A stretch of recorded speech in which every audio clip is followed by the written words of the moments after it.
kickstart. I'm 53, just, and last week. And I've been training with Tyson since December, so that's 7 months.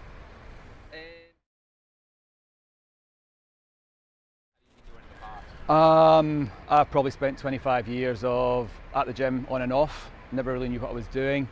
The year before I started training with Tyson, I'd lost about 14 kilos, but I'd lost it quickly, and I basically looked like someone had let some air out of me, and that was about it.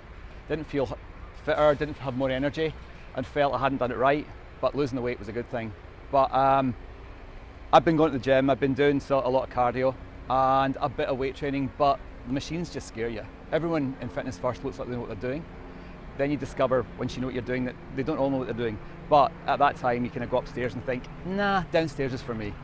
So then I met Tyson after a session. Actually, I was at the train station and we started discussing nutrition.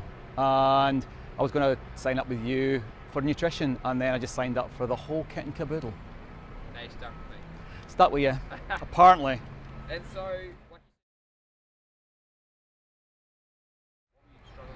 I think looking back, I'm not even sure how I lost the weight. I stopped eating meat, but I'd done that for 6 months and hadn't lost more than 2 kilos. And then I just started paying attention to what I was eating, doing the cardio. But the problem I was having was I'd be at my physio for my ankle, for my knee, for my hip. And then once I started losing maybe 5 kilos, the cardio became easier. But I still felt that I lost weight. I didn't have an ass, which I thought I probably would need at some point. And therefore I thought I need to do this differently. I need to start actually bulking up, as opposed to, it'd all been about losing. And I mean, 15 kilos is a lot in my frame, so it'd been about losing, and I thought, lost too much, haven't lost probably the right stuff. I've lost muscle, lost some of the fat, not all of the fat. I mean, some of the bastards hanging around, but getting there. So that was pretty much it. and so,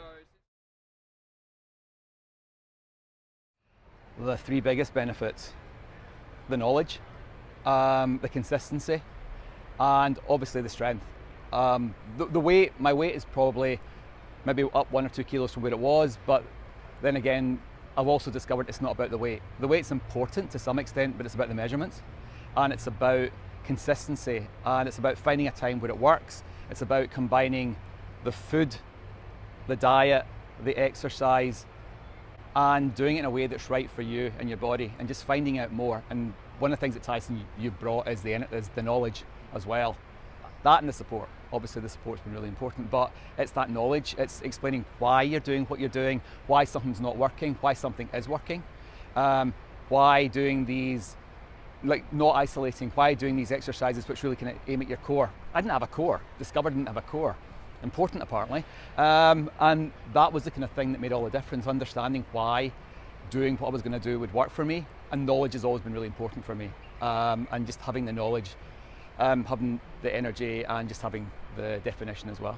also produced your body change. Oh yeah, I have an ass, but in a good way. It's higher than the old one, which is always good. Less of a gut, and I have pecs, kinda. Yeah. They're getting there. I have triceps. Well, yeah, I've had biceps before, but triceps. And you notice, and when you actually start to notice the gains and around my shoulder and the definition, it makes it a lot better. I've got these muscles that can, like, above my knees. Apparently they look good as well. But it's that kind of thing. It's the actual seeing the physical transformation.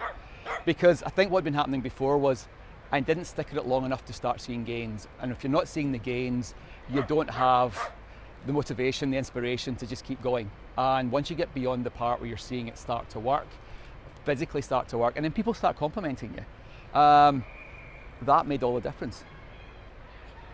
I'm much more ready for the day. I discovered that 5:30, 5:45 was probably the right time in the morning for me. I'd spent years just not getting to the gym because I was too late I'd be at work later than I intended to be.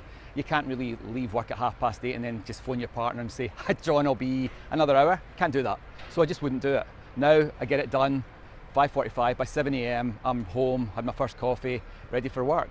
So that's improved. I'm not sleeping anymore, never have done, but I'm sleeping better. So if I'm doing 5 or 6 hours a night, it's a better quality 5 or 6 hours, and I'm still able to deal with the day much better.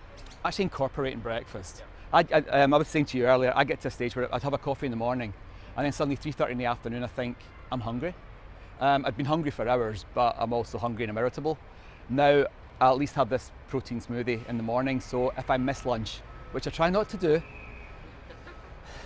but if I miss lunch, at least I've had 500 calories of decent stuff in the morning. Excellent.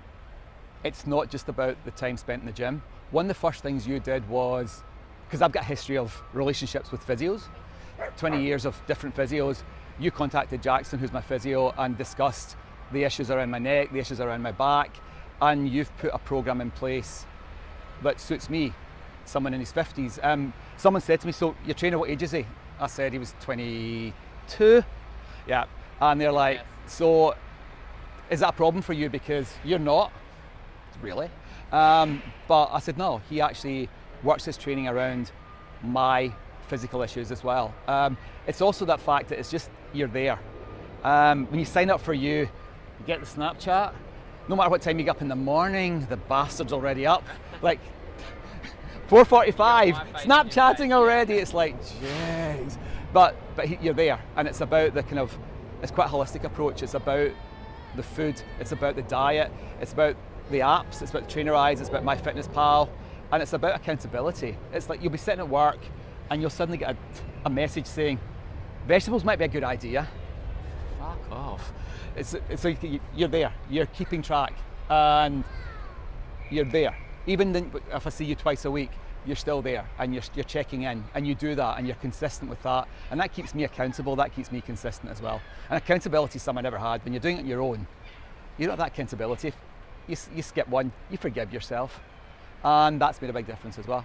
He's an all-round good guy. It can be a bit of a pain in the arse early in the morning. He's a bit funny depending if he's had his coffee or not, but no, he's great. He's seriously good, and he knows his stuff, and he's always learning, and he's always adding to his knowledge, and he's always sharing. I keep saying he, like I'm not talking to you. This guy here, he's always adding to his knowledge, and he's sharing that knowledge with you. So it's, Tyson's making the gains as well, physically and knowledge-wise, and sharing them, so that's really important.